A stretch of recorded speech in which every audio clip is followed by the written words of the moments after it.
ಇದು ಒಂದು ಗಾಡಿ ಹೋಗ್ತಾ ಇದೆ. ಗಾಡಿಲಿ ಏನಿರ್ಬೋದು, ಬಾಳೆಗೊನೆ ಇರ್ಬೋದು ಅಂತ ಕಾಣುತ್ತೆ ಆಚೆ ಕಡೆ. ಆದ್ರೆ ಇದನ್ನ ಯಾಕೆ ಪೊಲೀಸರು ಹಿಡ್ದಿದ್ದಾರೆ? ಏನ್ ಓವರ್ಲೋಡ್ ಆಯ್ತಾ? ಇಲ್ಲ ಓವರ್ಲೋಡ್ ಹಾಕೊಂಡು ಏನಾದ್ರು ಡಿಎಲ್ ಗಿಎಲ್ ಇಲ್ವಾ? ನೋಡಿ ಹಂಗೇನೆ ಏನಕ್ಕೋಸ್ಕರ ಪೊಲೀಸರು ಹಿಡ್ದಿರ್ಬೋದು ಅಂತ ನಿಮಗೆ ಟೈಟ್ಲು ಮೇಲ್ಗಡೆ ನೋಡ್ತಿದಂಗೆ ನಿಮ್ಗೆ ಗೊತ್ತಾಗುತ್ತೆ. ಆದ್ರೂ ನಾನು ಹೇಳ್ತಾ ಇದ್ದೀನಿ, ಇವತ್ತು ಒಂದೊಳ್ಳೆ ಕೆಲಸ ಮಾಡಿರೋಂತ ವಿಡಿಯೋಗಳನ್ನ ನಿಮಗೆ ತೋರ್ಸಕ್ಕೋಸ್ಕರನೇ ಈ ವಿಡಿಯೋನ ಮಾಡಿರೋದು. ನೋಡಿ, ಮೇಲ್ಗಡೆಯಿಂದ ನೋಡಿದ್ರು ಬಾಳೆಗೊನೆಗಳೇ, ಆದ್ರೆ ಅಲ್ಲಿ ಒಳಗಡೆ ನೋಡಿ ಏನ್ ಕಾಣ್ತಾ ಇದಾವೆ ಅಂತ.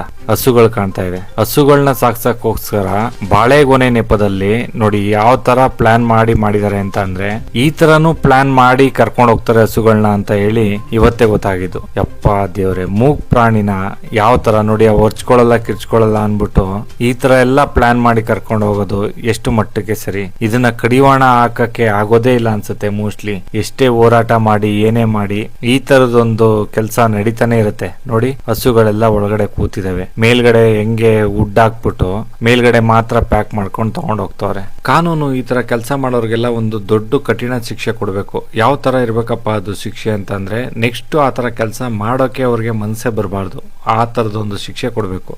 ಈ ತರದಾಗಿರ್ಬೋದು, ಮತ್ತೆ ಅತ್ಯಾಚಾರ ಮಾಡೋದಾಗಿರ್ಬೋದು, ಇಲ್ಲ ಒಬ್ರದ್ದು ಕೊಲೆ ಮಾಡೋದಾಗಿರ್ಬೋದು, ಈ ತರ ಕೆಲ್ಸಗಳನ್ನ ಮಾಡೋರ್ಗೆ ದಯವಿಟ್ಟು ಒಂದು ದೊಡ್ಡ ನಿರ್ಧಾರ ತಗೊಂಡು ನ್ಯಾಯಾಲಯ ಒಂದು ದೊಡ್ಡ ಶಿಕ್ಷೆ ಕೊಟ್ರೆ ಒಳ್ಳೇದು ಅಂತ ಅನ್ಸುತ್ತೆ.